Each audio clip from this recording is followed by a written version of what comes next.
A secret society bent on world domination. Nothing happens without the approval of the most clandestine organization on the planet. Its shadowy members work silently behind the scenes in their bid to control us.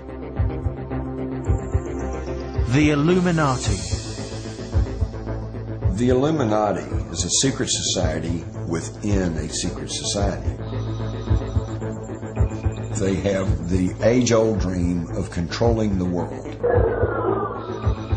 I believe that the highest level members of the Illuminati are nothing less than Luciferians. The Illuminati decides what appears in the news, who wins the elections, who starts the wars. It's all part of their grand plan. Total world domination. And damn it, I'm tired of it. I don't want to go along with it. I don't want to commit my children to it. Well, let me tell you something. I'm not going to bow down to you. Just what is the Illuminati to provoke such passion, such anger, such hatred? You scum!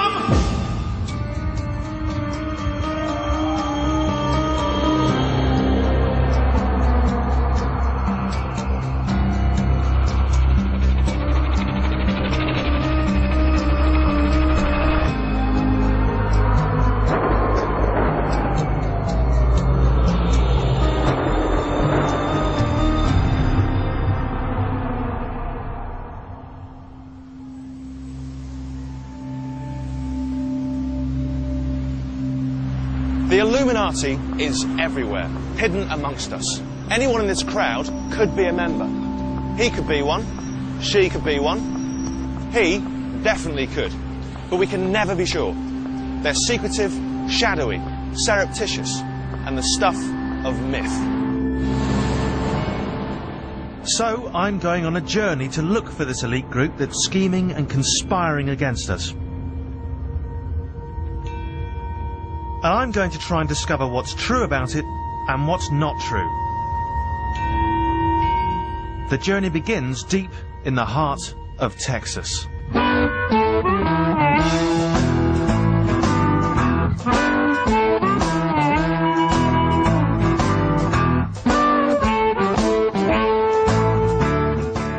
This is Austin, Texas, conspiracy capital of the world.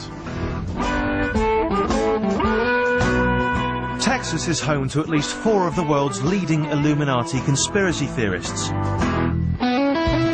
3 of them live in Austin. Alex Jones, broadcaster, writer, and Illuminati enemy. In his weekly public access TV show, he roughs up the Illuminati and its goal of global domination. The Illuminati, whose religion is feeding on you and dumbing you down and enslaving you.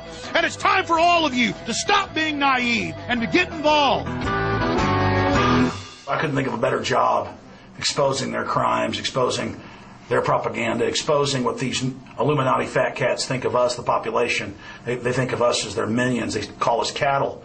But I'll tell you something, they're a bunch of trash. And they may say that they're gods and that we're their slaves, but in reality, throughout history, corrupt elites are always brought down. That's why the globalists are so afraid of us, is because they know. The globalists know that the people always rise up against them, always defeat them. The Illuminati means the enlightened ones.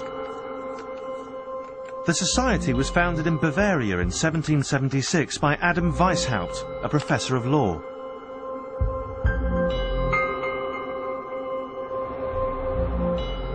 I wanted to find out more about Illuminati history and what the Illuminati's been up to since 1776.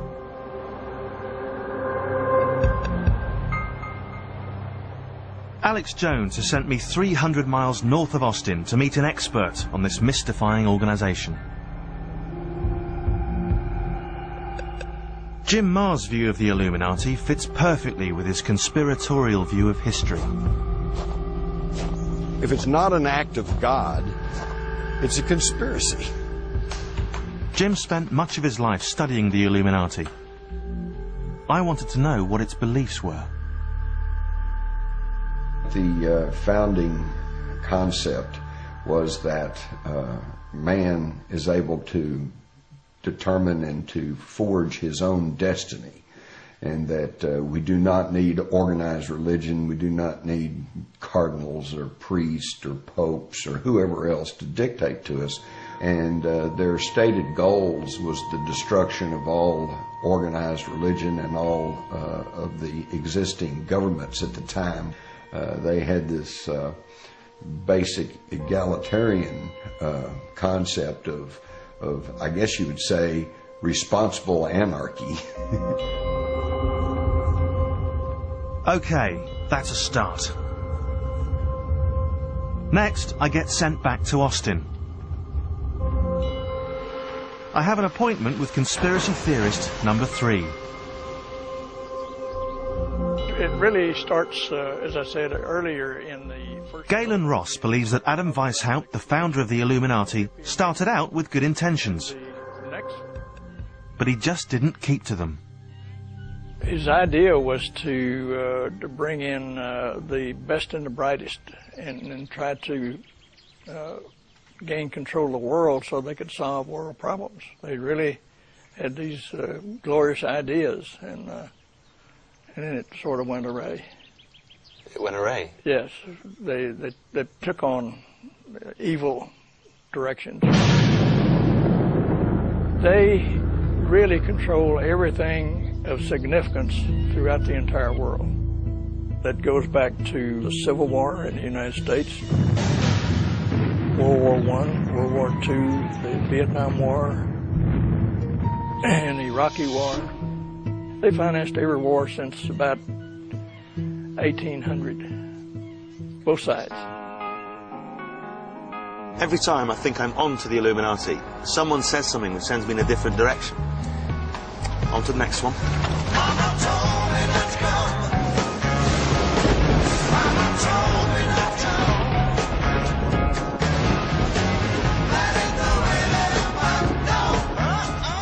Now Galen sends me down the road to see conspiracy theorist number 4. Open up your window. Let some air to this room. The Illuminati get a regular thumbs down from local radio show host Tex Mars. The heinous goals of the Illuminati conspiracy. Tex is also a prolific author and minister of the cloth. And Tex has an alarming take on the Illuminati's history. They had secret rituals behind, closed doors, and they enlisted certain others in their conspiracy. Their plan was to demolish the majority of the population and to bring men back to a savage, wild state. So it was really a satanic thing. These men funded Adolf Hitler.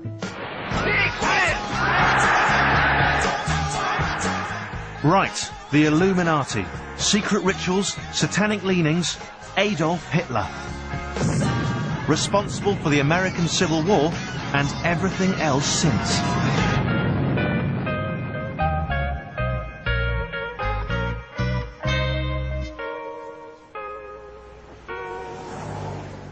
I'm confused, and I'm about to get more confused.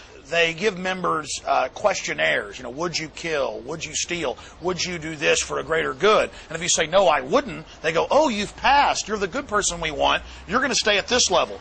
But if you do show that you're sociopathic and a control freak, you then move into the higher levels of the Illuminati. Information overload. There are just so many different ideas about what the Illuminati is. And I think I know why. About 10 years after its birth, the ideas of the Illuminati terrified the Church and the governments of Europe so much that it was forced underground.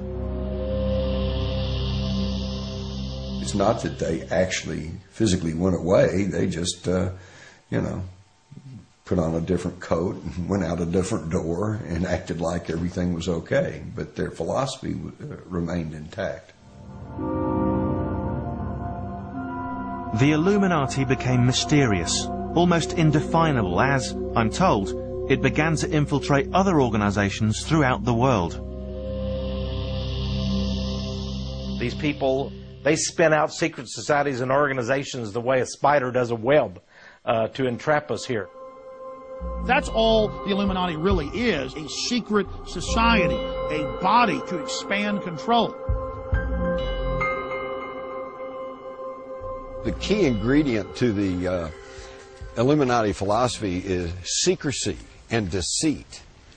Because if they made their plans public and acknowledged publicly what they're trying to do, then there would be incredible resistance. That's why when the modern secret societies have their meetings, they don't allow cameras, they don't allow news coverage, and nobody really knows what they're talking about. Jim Mars has classified the power structure of the planet based on his belief that the Illuminati has infiltrated almost all the world's political and social institutions. I've put together what I call the pyramid of power.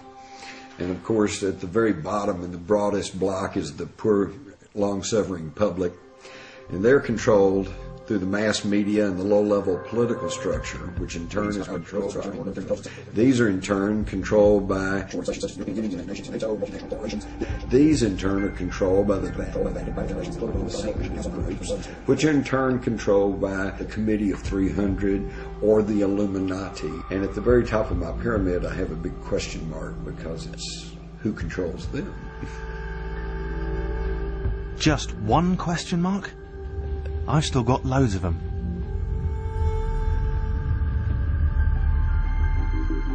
Maybe I'll find some answers in an American university secret society. Maybe on an industrial estate in southeast England. I hope so, because from what I've learned so far, I'm a little worried about the Illuminati.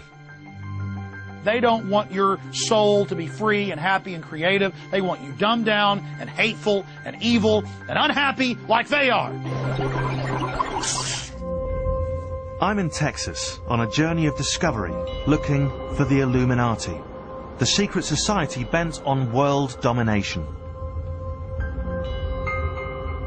I've been told that for well over 200 years it's been furtively infiltrating some of the most powerful organizations on the planet. Even other secret organizations, like Skull and Bones. Skull and Bones was founded in 1832 by the Illuminati, and it was founded to help put somebody in the presidency to help take over the United States. Skull and Bones, founded at Yale, one of America's finest universities, is one of the most notorious secret societies in America. Its members are the richest of the rich. They select 15 rising juniors. But think of that, 15 young men, chosen not because of their talents, although they may have some, but because of wealth, because of dynasty. Alexandra Robbins, a Yale graduate, has investigated Skull and Bones and interrogated over 100 of its members. Two of the most prominent Skull and Bones graduates are George W. Bush and John F. Kerry. Both have undergone its unusual initiation ceremony at its headquarters, the Tomb. The most prevalent myth of Skull and Bones is that initiates must lie naked in a coffin and masturbate while recounting their entire sexual history. That's not true. What is true is that after summer vacation, when the 15 new members come back as seniors, fully clothed and standing upright in front of a painting of a woman, each new member must recount his or her entire sexual history. And it spawned legions of leaders in all sorts of fields, including 3 presidents of the United States, scores of senators, cabinet members, congressmen. They have names like Magog and Gog and Beelzebub. They actually have devilish names.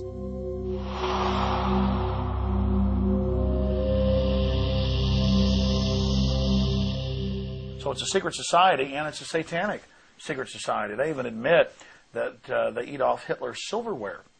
and have Nazi flags and things in the tomb, and war is on the wall in huge letters.